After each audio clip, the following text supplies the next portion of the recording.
Ja nehän olivat inkkari, länkkäri ja mustalainen. Ja nyt voitaisiin ottaa tähän tunnin loppuun pieni biologinen visailu. Pekka, älä syö liituja. Missä asuvat eskimot? Erkki, Erkki. Missä asuu eskimo? Erkki, Erkki. Missä asuu eskimo? No herran jumala, Erkki, eskimo. Missä asuu eskimo? Erkki. Missä asuu eskimo? No herran jumala, Erkki, missä... No vittu, ei ainakaan meillä. Mitä sieltä suusta tuli? No vittu, ei ainakaan meillä. Tunti on päättynyt. Oli Erkki, minkä teki.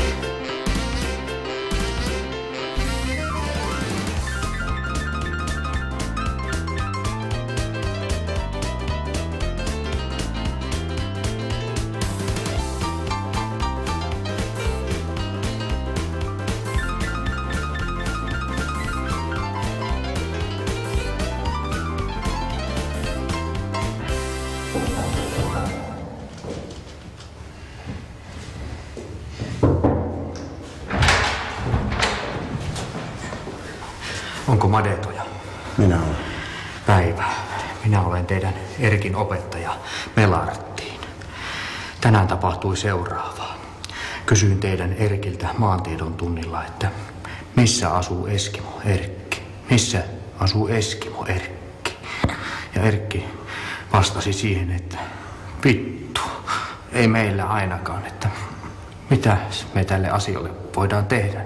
Minä opettajana ja te kasvattajana. Ai niin se sanoo. Kyllä, ja 2 kertaa.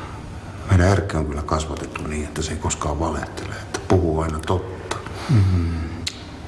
Kyllähän tässä kaiken näköisiä vieraita käy ja viikonloppuisinkin, mutta että eskimoita.